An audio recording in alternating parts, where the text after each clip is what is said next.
Assalamualaikum warahmatullahi wabarakatuh. Alhamdulillahirabbil alamin. Wassalatu wassalamu ala asrofil anbiya'il wal mursalin wa ala alihi washabihi ajmain. Amma ba'du. Pertama-tama marilah kita panjatkan puji dan syukur atas kehadirat Allah Subhanahu wa taala yang mana telah memberikan kesehatan dan keselamatan sehingga saya dapat menyelesaikan presentasi tugas makalah metodologi studi Islam dengan judul Pentingnya Agama bagi Manusia. Perkenalkan, nama saya Ervandi Kurniawan. Saya kelas EQ2I, Fakultas Ekonomi dan Bisnis Islam UIN Sumatera Utara, dengan dosen pengampu Ibu Sayyidatul Faida MPD. Di sini saya akan menjelaskan materi bab 3 tentang sejarah pemikiran agama. Beberapa alasan sulitnya mengartikan kata agama sebagai yang ditulis oleh A. Mukti Ali. Pertama, pengalaman agama adalah soal batini, subjektif, dan sangat individualis sifatnya. Kedua, orang begitu bersemangat dan emosional dalam membicarakan agama. Karena itu, setiap pembahasan tentang arti agama selalu ada emosi yang melekat erat sehingga kata agama sulit untuk didefinisikan. Ketiga, konsep tentang agama dipengaruhi oleh tujuan dari orang yang memberikan definisi tersebut. Ashisyah Rastani berpendapat bahwa agama adalah ketaatan dan kepatuhan yang terkadang bisa diartikan sebagai pembahasan atau perhitungan amal perbuatan di akhirat. Abu Dinata memberikan definisi agama, salah satunya yaitu: 1. Pengakuan terhadap adanya hubungan manusia dengan kekuatan gaib yang harus dipatuhi. 2. Pengakuan terhadap adanya kekuatan gaib yang menguasai manusia. Dan yang ketiga, pengakuan terhadap adanya kewajiban-kewajiban yang diyakini bersumber pada suatu kekuatan gaib, dan lain-lain. 4. Berdasarkan uraian tersebut dapat disimpulkan bahwa agama adalah ajaran yang berasal dari Tuhan atau hasil renungan manusia yang terkandung dalam kitab suci yang turun-temurun diwariskan oleh generasi ke generasi untuk mencapai atau memberi tuntunan dan pedoman hidup bagi manusia agar mencapai kebahagiaan di dunia dan akhirat, yang di dalamnya mencakup unsur kepercayaan kepada kekuatan gaib yang selanjutnya menimbulkan respon emosional dan keyakinan bahwa kebahagiaan hidup tersebut tergantung pada adanya hubungan yang baik dengan kekuatan gaib tersebut. B. Fungsi agama dalam kehidupan manusia. Ada beberapa fungsi agama, antara lain sebagai pembimbing dalam hidup. Pengendali utama kehidupan manusia adalah kepribadian yang mencakup segala unsur pengalaman, pendidikan, dan keyakinan yang didapatnya sejak kecil. Apabila dalam hidup seseorang terbentuk pribadi yang harmonis, maka di dalam hidup tersebut mengamini dorongan yang baik yang bersifat biologis ataupun rohani dan sosial akan mampu menghadapinya dengan tenang. 2. Penolong dalam kesukaran. Orang yang kurang yakin akan agamanya atau lemah imannya akan menghadapi cobaan atau kesulitan dalam hidup, bahkan menyesali kehidupannya yang berpikiran pesimis. Beda halnya dengan orang yang beragama. Mereka akan merasa hidupnya lebih tenang. Orang yang memikirkan keteguhan ilmu, apabila diberikan cobaan, maka ia akan sabar dalam menerimanya. 3. Penentram batin. Jika orang tidak percaya akan kebesaran Tuhan, tak peduli apakah orang itu hanya kaya ataupun miskin, pasti akan selalu merasa risau atau gelisah.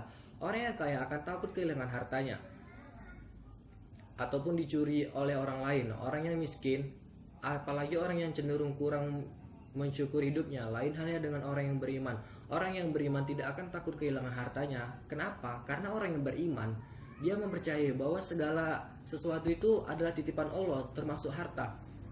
Jadi harta itu, dia berpikir harta itu tidak selamanya miliknya. Harta itu hanya titipan dan kapan saja pun Allah bisa mengambilnya. Jadi dia tidak takut harta itu akan hilang, karena rezeki sudah ada yang mengatur. Jadi dia hanya bisa berserah diri kepada Allah. Jangan risau harta kita hilang, karena semua bisa dicari. Dan dengan ridho Allah, insya Allah semua harta yang hilang itu pasti akan kembali. Jadi jangan risau.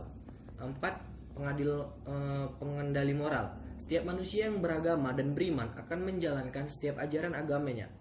Pelajaran moral dalam Islam sangatlah tinggi. Dalam Islam diajarkan untuk menghormati orang lain, akan tetapi sama sekali tidak diperintah untuk dihormati. Meningkatkan keyakinan dalam beragama. Keyakinan ini pada dasarnya tidak hanya terhadap Tuhan, tapi juga berkaitan dengan hal-hal yang bersifat spiritual maupun pengetahuan umum yang ada di dalam agama, seperti pencipta, surga dan neraka, keberadaan iblis, kehidupan setelah kematian. 6. menghindarkan diri dari perilaku buruk. Menghindarkan diri dari perilaku buruk tersebut secara umum mengarahkan pada peran agama yang menjadikan dasar nilai etika dan moral. 7. Meningkatkan toleransi. Secara umum, para ahli menyepakati bahwa ajaran agama pada dasarnya mengaruhkan individu untuk bisa menghargai perbedaan dan memahami keberadaan individu lain yang berbeda dengan terciptanya toleransi. C. Kebutuhan manusia terhadap agama. Agama memang menguasai diri seseorang dan membuat dia tunduk dan patuh kepada Tuhan dengan menjalankan ajaran-ajaran agamanya, yang menjalankan kewajiban dan yang patuh akan mendapatkan balasan baik dari Tuhan, yang tidak menjalankan kewajiban dan yang tidak patuh akan mendapatkan balasan yang tidak baik dari Tuhan. Perlunya manusia terhadap agama sekurang-kurangnya ada 3 alasan yang melatar belakangi perlunya manusia terhadap agama. Ketiga alasan tersebut yaitu 1. Fitrah manusia.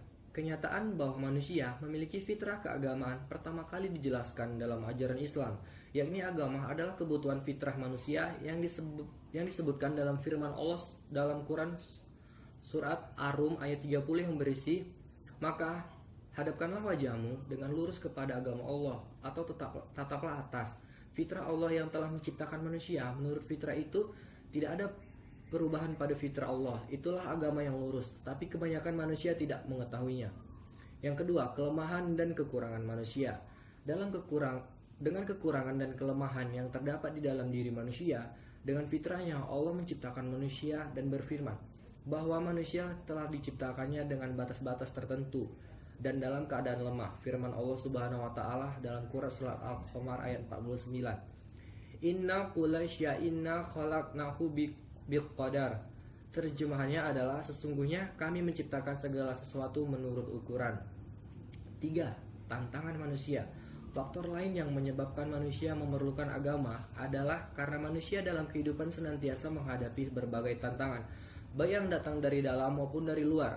Tantangan dari dalam dapat berupa dorongan hawa nafsu dan bisikan setan, sedangkan tantangan dari luar berupa rekayasa dan upaya-upaya yang dilakukan manusia yang secara sengaja berupaya ingin memalingkan manusia dari Tuhannya. 3. Doktrin kepercayaan agama. Dalam Kamus Besar Bahasa Indonesia, yakni doktrin adalah ajaran atau asas suatu aliran politik keagamaan. Dapat disimpulkan bahwa doktrin adalah ajaran-ajaran atau pendirian suatu agama atau aliran atau golongan ahli yang tersusun dalam sebuah sistem yang tidak bisa terpisahkan antara yang satu dengan yang lainnya. Doktrin ajaran Islam yang biasa dikenal dengan trilogi ajaran ilahi, yaitu iman, Islam, dan ihsan. Yang pertama, kata iman yang terdapat dalam Al-Quran mempunyai 2 makna, yaitu A. Yakin, percaya, dan beriman. B. Aman, mengamankan, dan memberikan keamanan. 2. Islam. Secara harifah, kata Islam berasal dari bahasa Arab, yakni aslama, yuslimu, islaman, yang berarti keselamatan. Sedangkan secara terminologi, Islam mengandung pengertian ketundukan, kepasrahan, dan ketaatan dalam menyembah ibadah kepada Allah, tidak musyrik kepadanya, kemudian melaksanakan segala perintahnya, seperti melaksanakan sholat, zikir, berpuasa, haji, serta meninggalkan segala yang dilarangnya. Yang ketiga, ihsan. Iman, Islam, dan ihsan merupakan 3 serangkai atau trilogi doktrin ajaran ilahi yang tidak dapat dipisahkan. Jadi seseorang dikatakan sebagai muslim sejati apabila ia mampu menyatukan 3 dimensi tersebut. Pada perkembangan selanjutnya, trilogi tersebut menjadi 3 kerangka dasar Islam yang digunakan dalam 3 bidang pemikiran Islam, yaitu akidah, syariah, dan akhlak. Baiklah, sekian presentasi yang dapat saya sampaikan. Lebih dan kurangnya saya mohon maaf. Assalamualaikum warahmatullahi wabarakatuh.